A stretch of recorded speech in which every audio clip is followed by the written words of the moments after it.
High বন্ধুরা, দেশ থেকে যারা দেখছো বা দেশের বাইরে থেকে যারা দেখছো তাদের সকলকে রং বেরং 24 চ্যানেলে স্বাগত জানাচ্ছি। আমি একটা নতুন ব্লগ নিয়ে চলে এলাম। এই দেখো আমার মজা দেখো, এরকম কেটে তোমরাও কি পেস্ট বার করো? এই দেখো আমার হাজব্যান্ড বলছে ফেলে দাও, আমি বলছি যতক্ষণ না পয়সা উসুল হবে ততক্ষণ পর্যন্ত আমি পেস্ট বের করে যাব, দিয়ে আমি দাঁত মাজবো। এইদিকে আর এক কীর্তি দেখো, মাছ বিক্রি করতে এসেছিলো, ছোটো চারাপোনা নেওয়া হলো, 3টে চারাপোনা নেওয়া হয়েছে। উনি বললেন যে বটিটা দিন, আমি মাছ একবারে কেটে পিস করে দেব। পা ছড়িয়ে কেমন মাছ কাটতে বসেছে দেখো তোমরা। তোমাদের ওখানে কীরকম মাছ কেটে দেয়? আমাদের এখানে কিন্তু কেটে দেয়। এই যে বলছে আমি পিস করে দেবো। মাছগুলো ছোটোই ছিল, 2টো মাছ লেজা আর মুড়োটা নিয়ে 2টো পিস হয়েছে, আর একটা মাছ মাঝখানে একটা পিস বেরিয়েছে। এবার চলে এলাম সোজা রান্নাঘরে মাছ নিয়ে। মাছটাকে সুন্দর করে পরিষ্কার করে ধুয়ে, ভালো করে বেছে দিয়েছে, ধুয়ে একদম পরিষ্কার করে তারপরে রান্না করব। কি কি রান্না হবে তোমাদের সঙ্গে পরে শেয়ার করছি। আর মাছটাকেও ভালো করে ধুয়ে নেব, তোমরা দেখতে থাকো ব্লগটা। এই দেখো মাছ ধোয়া হয়ে গেছে পরিষ্কার করে, একদম পরিষ্কার জল দিয়ে পরিষ্কার করে ধুয়ে নিয়েছি। সাদা ফটফট করছে একদম। এ দেখো লেজা আর মুড়োটা, আর এই মাঝখানে একটা পিস হয়েছে। এটা আমার ছেলে ভাজা খাবে বলেছে, ওর জন্য ভাজা রেখে দেব। আর এইদিকে দেখো আটার জায়গাটা খালি হয়ে গেছিলো, এই আটার জায়গাটাকে আমি বের করে রেখেছি, এটাকে ধুয়ে দেব, পরিষ্কার করে মেজে ধুয়ে দেব। এই যে রান্না বসিয়ে দিলাম, শাকটা বসিয়ে দিয়েছি, তেলের মধ্যে রসুন কাঁচা লঙ্কা কালো জিরে দিয়ে শাকটাকে বসিয়ে দিয়েছি।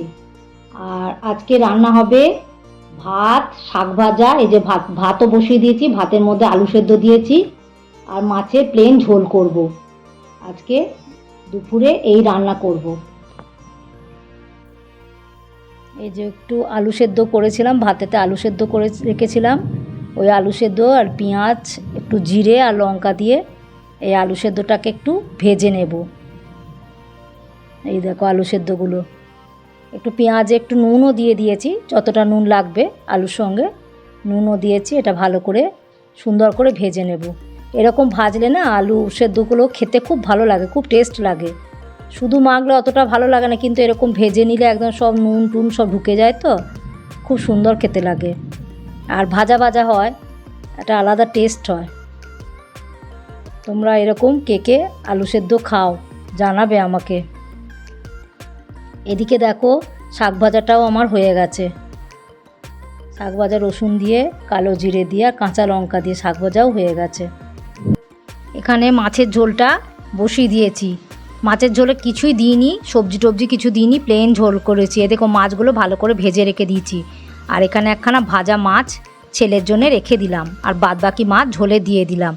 আর ঝোলটা আমি করেছি প্রথমে তেলেতে একটু একটু পেঁয়াজ আর কাঁচা লঙ্কা আর জিরে দিয়েছি। জিরে পেঁয়াজটাকে ভালো করে ভেজে নিয়েছি, ভেজে নিয়ে টমেটোটা কুচিয়ে টমেটোটা ভেজেছি, তারপরে আদা জিরে ধনে কাশ্মীরি লঙ্কার গুঁড়ো এগুলো সব একসঙ্গে পেস্ট করে দিয়ে সেই পেস্টটা ঝোলের মধ্যে দিয়ে ভেজে কষে জল দিয়ে দিয়েছিলাম, জলটা ফুটে উঠেছে, তারপরে দিয়ে দিলাম মাছ, আর এরপরে দিয়ে দিচ্ছি ধনে পাতা দিলে টেস্ট হয়, সবাই জানো তোমরা। আর কথাতেই আছে মাছে ভাতে বাঙালিরা মাছ সবাই পছন্দ করো মোটামুটি। কে কে পছন্দ করো আমাকে জানাবে, আর কারা কারা পছন্দ করো না সেটাও জানাবে। মাছের ঝোলটা এবারে নুন টুন দেখে আমি এবারে ঢাকা দিয়ে রাখবো। মাছটা হয়ে গেলে এবার আমার রান্নাটাও শেষ হবে। তোমাদের সঙ্গে রান্না সব শেয়ার করে দিলাম।